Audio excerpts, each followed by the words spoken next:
But I think a lot of this is manufacturer labor issues as well, maybe and maybe even trucking, shipping, delivery issues, labor shortages that are out there that are real. Yep. But we're all facing labor issues in our industry. I mean, what I know about this industry is that for every 5 guys that retire, there's only 4 new kids that come into the business. So how's that affecting you guys, and what are you doing about it, Jeff? Well, on the labor end of things, basically we use a lot of subcontractors, which help us spread it around, where we can actually pull. If you're not ready, we can pull from this one. I think on how it affects the supply chain is kind of out of our control, so the only way to do that is just better planning and purchase orders, like I said earlier. But labor shortages as a whole, I would say that we discussed on how that is affecting everybody that we deal with across the board, from just getting the materials to the job because there's no truck drivers, or heck, for that matter, have you tried to buy a truck lately? I mean, if anybody's looked at how much a truck costs, that's going to affect our suppliers, which is going to affect pricing, which is our next topic. And we can see how all these are kind of related. Right. But one key thing that I want to bring up is that both the supply chain and labor shortages extend the length of a job, which when we're starting a job about every week, and when you have jobs that last 10 months where they used to take 3, you get very anxious customers. You get anxious is a really nice word. It was a really they're actually some of them are quite pleasant. We've had some great customers that have just been fantastic, and then we have others. Most. But there's some can be very exciting. Probably about 10%, maybe a 10% number that are just getting so angry that they're starting. We're going to talk to our attorney and blah blah blah, and usually it goes nowhere because usually they talk to the attorney and it's like, oh, your contractor's telling you this? Well, it's true. Haven't you seen the news? You turn on the TV. Exactly. But at any rate, labor shortages have been affecting us, and we just basically it's just covering our bases is how we've been handling this with layering our packing the bench, so to speak, so that we got some depth to the field here. But I'm sorry to interrupt you, but I know you mentioned you have these projects that go on from 3 months to like 8 months or whatever it usually is. You have to have somebody manage those projects. Correct. And that increases the cost exponentially, I can only imagine, right? yes. It's just ridiculous. Yeah. So when it comes to the in-house labor, finding the actual people to do the actual remodeling, and it's absolutely a trick.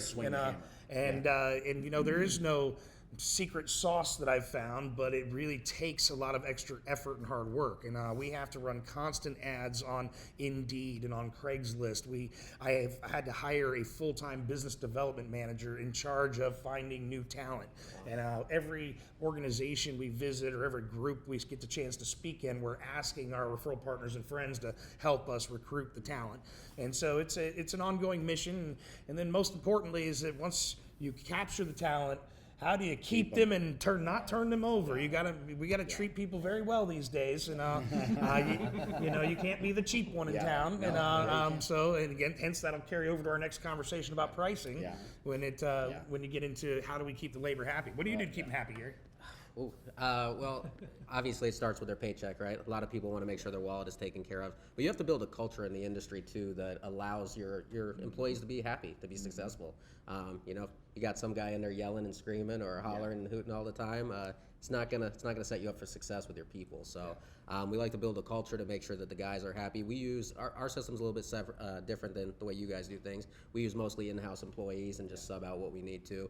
But with that, not only is there keeping them happy, bonuses, performance-based obviously, and things like that, but the flip side of that is finding talent that is, I'll say, good enough to our standards. Yeah. Everybody walking this earth thinks they're a painter, or I'm a drywall guy, or I can do this. And very quickly we notice, we bring them in and they're supervised pretty heavily the first week or so they're there. And most of the guys don't make it through the first week because we have a standard that we set to. We have customers that we have to answer to. I don't know about you guys, but most of the time we're in the homes, the customers are there. You know, a lot of times the customers are there every day. So they're seeing the work being done. They're standing there. They may be sitting off to the corner and looking at what we're doing. And with that being said, you have to make sure that they're not only a good worker, but they present themselves well. They speak intelligently to these customers. They're not using profanity. They're not out for a cigarette break every 5 seconds. You know, they have to be productive as well. So that's the big thing with the labor industry that I'm seeing right now and what we're trying to overcome, and make sure that we can find those types of people to represent our company well as well. Yeah. I have a question. Yeah. My question for everybody here is, have you seen, because obviously the labor thing is getting more challenging. You're spending more money on ads. You literally hired a person to fix this problem. For us, we changed the way we run our business model due to issues with labor versus being able to manage subcontractors easier for us.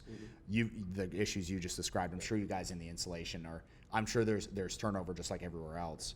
Like, have you guys seen, maybe, you know, people who are in our industry, have you seen a drop off in people being like, I'm just going to go do something else? Has anybody, because I know I've seen that from a couple like subcontractor crews who basically closed up shop and they're like, I'm going to go. I mean, I know a guy who used to run a crew, was super talented, and he went and became a UPS driver because he was like, I'm just not going to deal with this anymore.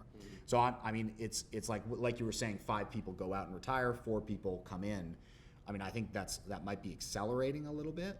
So it's going to be even more important to retain the talent and to give correct expectations. All of the new talent, if you will, and some lack of talent, new people coming into the field that are subcontractors, plumbing, mechanical, electrical, they hire and bring in.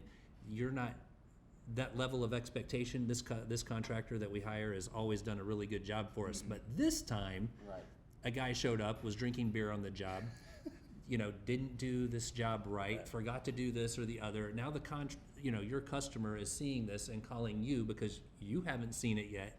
You know, they're living there. Right. You're not. So it raises that level of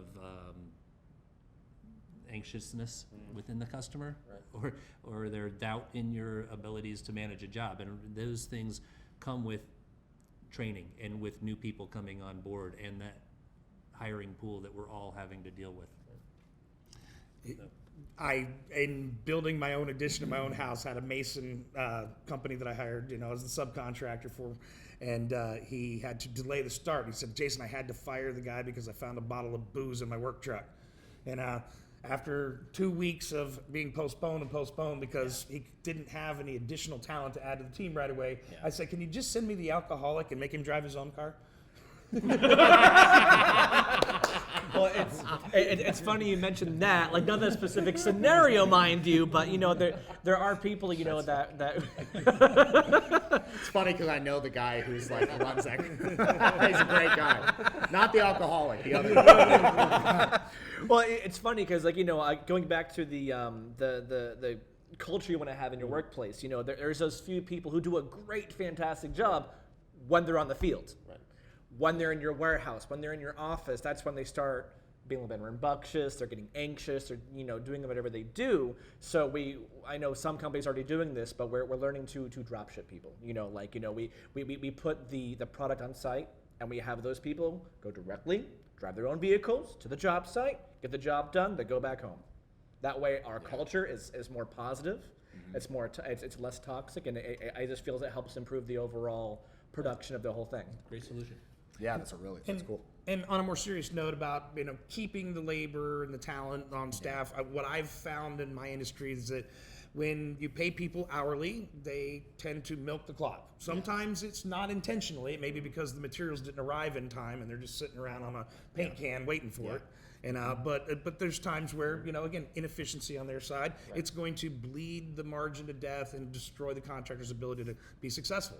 And if I pay salary to these individuals, and it's the nature that I'm going to want to try and squeeze as much into that work week as I can, and maybe ask for a little extra time when I really need to get something done. But that undue stress on the worker is going to then ultimately result in him turning over and leaving.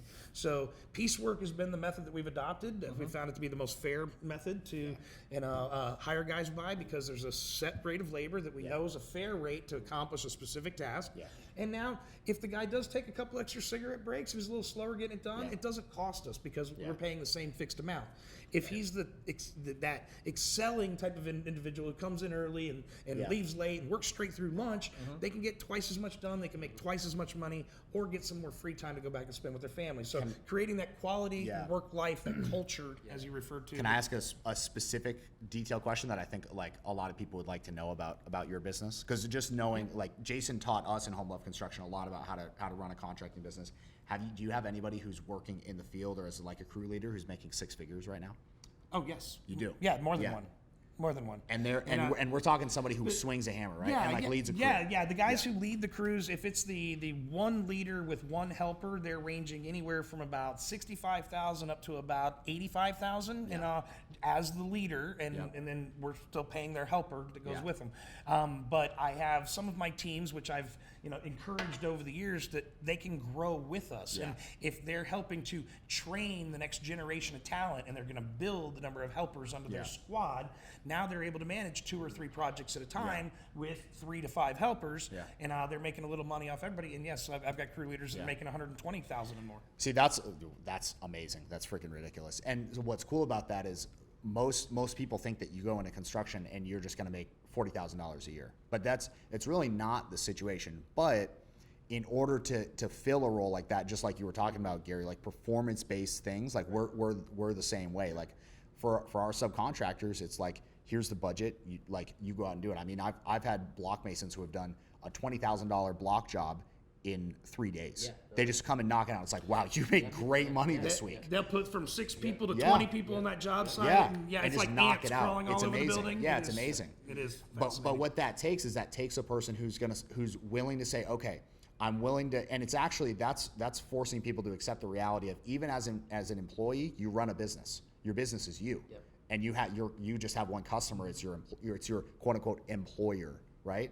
So that method actually forces people to take responsibility for the fact that they're running a business as an employee, and that's why we moved to piece rate, is like the same reason. It's the only way that's actually fair to both parties and has the possibility to be a win-win.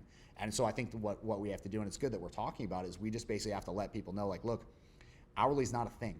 Like, it's just really not. Like, that at a certain point, the entire economy will move away from anybody being hourly at all. And if you are getting hourly, realize that if a really well-established company is willing to pay you hourly, it's because they're deriving way more value. You could work 3 times as slow and they'd still make money off of what you're doing, which means there's opportunity to negotiate there. That's what that means, right? Yeah. And just to kind of touch base on that about the training and things like that, we try to spend a lot of extra time making sure that the team is trained, going through those types of situational stuff. If we're having issues those week, or if we're with quality control, things like that, we definitely address those. But the potential is there, right? A lot of when I was graduating high school, it was all computers and medical. That was what was pushed all the time. Computers, medical, computers, medical. But there's a lot of this industry where you can do really well for yourself. And I think that's what part of this is a lot of the people think that there's no money in this industry or it's not worth it. But in my opinion, this has become very rewarding. I mean, I love what we do, and it goes a long way. And when you start seeing new people come on and how they do things, it tends to be encouraging to everybody else around it. When my project manager that started with me 7 years ago could barely run a paintbrush when he started, and now he's running jobs for us, that's the training. And so what I've noticed is, over time, now that we're systemized, now that we have those systems in place, now as the new generations of guys are coming in, they're falling into the fold much faster because the training is already there. Everybody around is doing the same things the same way, and it just makes it easier every step of the way. And if I can implore all of you guys, and part of the solution here is that I'm trying to take advantage of every opportunity to visit a high school career fair. Any chance to speak to the kids out there, to show them that the trades is a viable alternative to those who aren't going to pursue college or pursue it all the way through. And that there's legit jobs and career opportunities, and it doesn't mean you have to swing a hammer every day. You might start that way until you learn the skills you need, but in the role that I'm in today, my job is finding talent. My job is building processes and systems using Excel spreadsheets. It's much more technical, and everything I do is anything but the trades. The trades that I sell, that's my product. That's what I sell, is the trades, the service, and the labor behind that. So But, you know, all this stuff we're having to do to find the talent and all that obviously adds to our costs. That's